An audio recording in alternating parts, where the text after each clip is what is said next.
everyone, it's super exciting today. I'm going to attend my first virtual masterclass. The topic today is going to be on Italy, covering the regions Umbria and Lazio. The benefits of virtual tasting is obviously you can wear pajamas at home.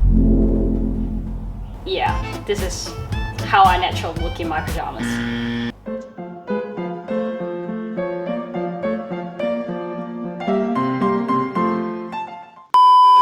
Well, so anyway, I am going to open the tasting kit because the session is going to start in 15 minutes and I thought it would be exciting for us to open it up together. So in this tasting kit, there are a few papers that come along. Tasting booklet, the paper where you put the wine glasses so you don't mix it up, and also a booklet. So let's see what we have. There's a small bottle of wine samples. So we're just going to pour that out into the tasting glasses.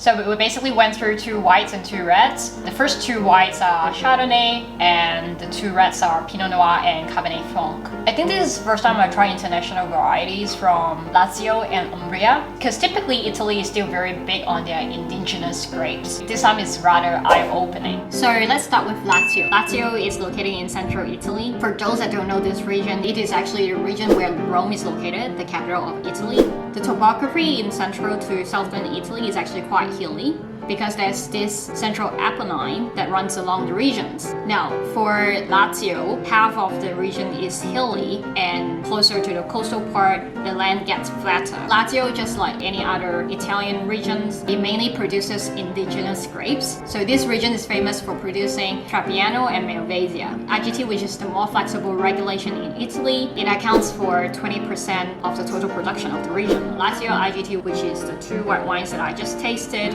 it is one of the 6 IGTs in Lazio, and this is also the most widely used IGT because it covers the whole region. Now, so just now, the 2 Chardonnays that I tasted, they're basically planted on volcanic soil at an elevation of 450 meters. So what I just want to talk about is we're so used to drinking Chardonnay from Burgundy because that's where the reference is when we talk about Chardonnay. I think these 2 Chardonnays remind us that actually other countries and regions can produce Chardonnays that can be different but interesting at the same time. So it gives us a broader range of choices if we want something a little bit different from the Burgundian Chardonnay. Also, one thing that's interesting about Chardonnay is Chardonnay actually has a very neutral tasting profile. So how it tastes like actually depends a lot on the producer's winemaking method. So the first Chardonnay was actually mainly aged in stainless steel, and the second Chardonnay has been aged in French oak. So the first one is a little bit like Chablis, but slightly less acidic than Chablis, and the second one is more full body, but I wouldn't say it's like a Burgundian Chardonnay. It has its own ripe fruit expression that is specific to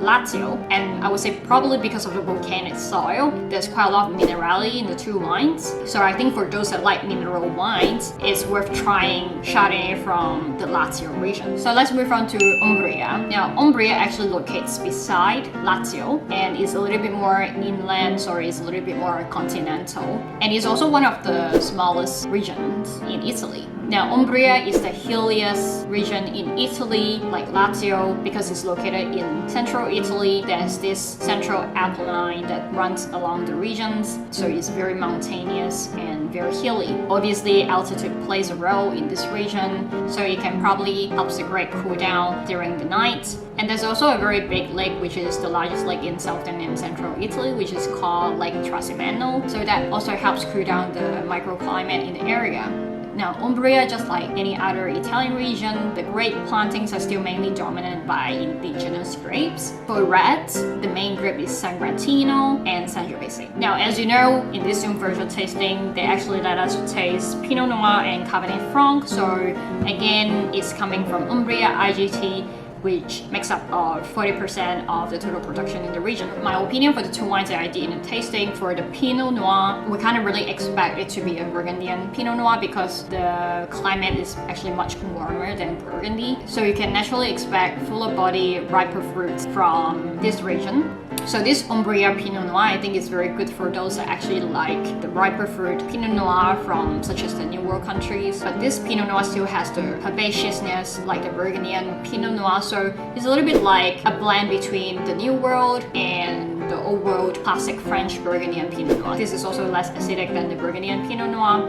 So I think this can be easily paired with everyday food. So Cabernet Franc, which is the last wine, our reference is usually the Loire region in France. And again, I think we can't really expect the Cabernet Franc to be exactly the same as the French Cabernet Franc. For this one, you can expect it to be a lot fresher and slightly lighter body than the Loire Cabernet Franc. So overall, I really like this flight of wines. So I'm not paid to do this tasting. I register for the session and pay for it myself. I think this is a very interesting flight of wines that I would highly recommend for those that want to try international grape varieties that are outside of France. Highly recommend.